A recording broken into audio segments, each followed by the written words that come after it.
विकसित भारत संकल्प यात्रा शिविर रंजीता स्टेडियम के पीछे नगर पालिका परिषद जशपुर के तत्वावधान में आयोजित यह कार्यक्रम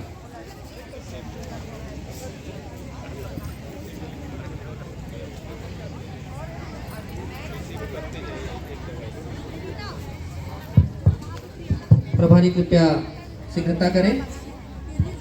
कार्यक्रम सुनो सुनो जी सुनो सुनो सुनो सुनो जी सुनो सुनो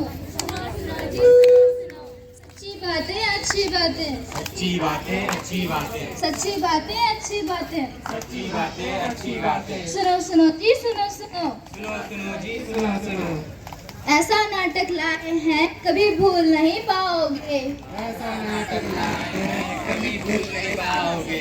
सुनो सुनो जी सुनो सुनो सुनो सुनो जी सुनो सुनो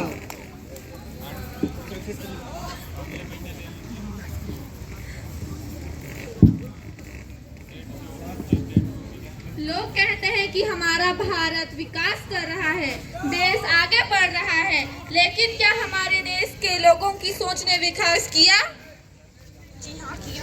जी हाँ किया। तो आइए देखिए हमारा पहला दृश्य। ए जी सुनते हो?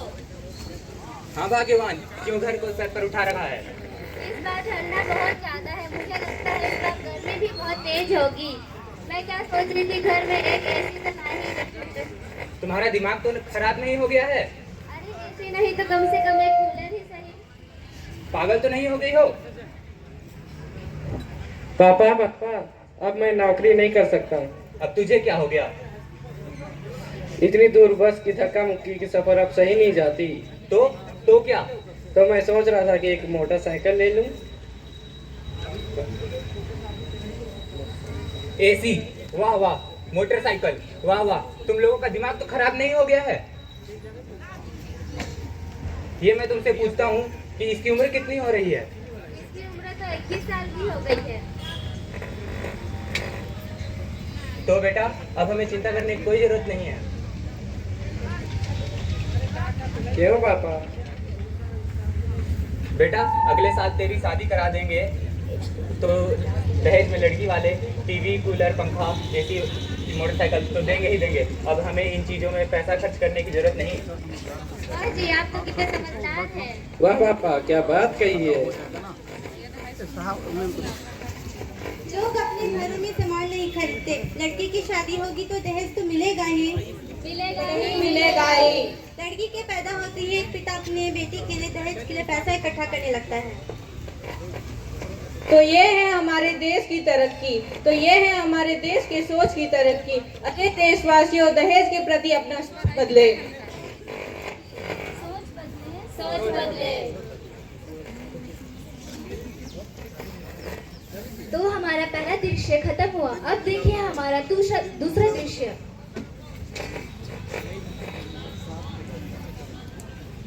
अरे घर पर कोई है क्या? अरे रामू भाई, आओ। अरे सीता बेटी, अपने काका के लिए चाय तो ले आओ। जी पिताजी। अरे भाई, इतने परेशान क्यों लग रहे हो? अरे क्या बताऊं भैया, सीता की माँ की तबीयत कुछ दिनों से ठीक नहीं है। तो कोई डॉक्टर को नहीं दिखाया क्या? अब बीमारी ही ऐसी है, ये बीमारी को तो सिर्फ महिला डॉक्टर ही ठीक कर सकती है, और यहाँ आसपास तो कोई महिला डॉक्टर है ही नहीं। फिर तो ये काफी चिंता का विषय है। काका चाय। अरे सीता बेटी, आज तुम स्कूल नहीं गई क्या? आज तुम्हारे स्कूल का छुट्टी है। मैंने इसका स्कूल जाना भी बंद करवा दिया है। लेकिन क्यों? वैसे भी ये पढ़ लिख कर क्या ही करेगी, कौन सा इंजीनियर या डॉक्टर बनेगी। वैसे भी इसकी 2 दिनों के बाद शादी करवा देंगे, तो वही घर जा शादी करके तो वही चूल्हा घर ही संभालेगी। अरे भाई, ये बात तो तुमने ठीक ही कही। कल से मैं भी अपनी बेटी का स्कूल जाना बंद करवा दूंगा।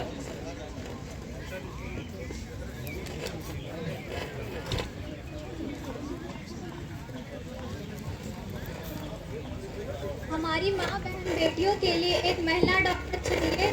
महिला डॉक्टर चाहिए, महिला डॉक्टर चाहिए, महिला डॉक्टर चाहिए। लेकिन फिर भी लड़कियों को पढ़ाना बेकार और फालतू है।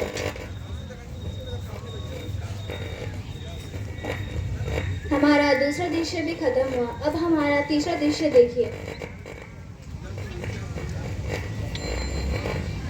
बिना पंख के पंछी कैसा, पंछी कैसा, बिना पंख के पंछी कैसा, पंछी कैसा।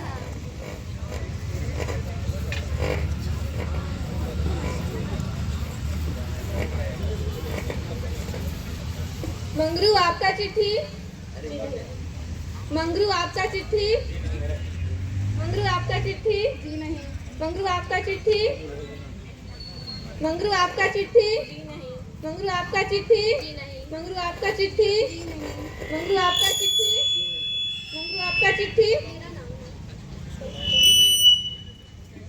मुझे पढ़ना नहीं आता, मेरे पास बहुत काम है, मैं तुम्हारी चिट्ठी नहीं पढ़ सकती। आप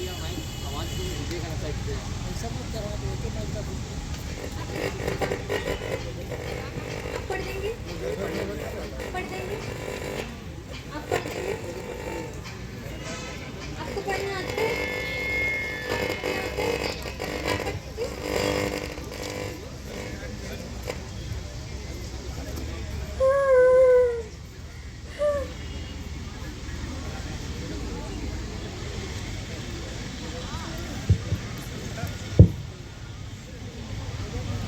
क्या हो गया आपको?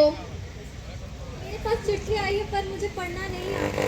तो पढ़ना सीख लो ना, सीख लो ना। पढ़ने की कोई उम्र नहीं है। मेरी उम्र हो चुकी है। तो दिन में काम कीजिए और रात में पढ़ लीजिए।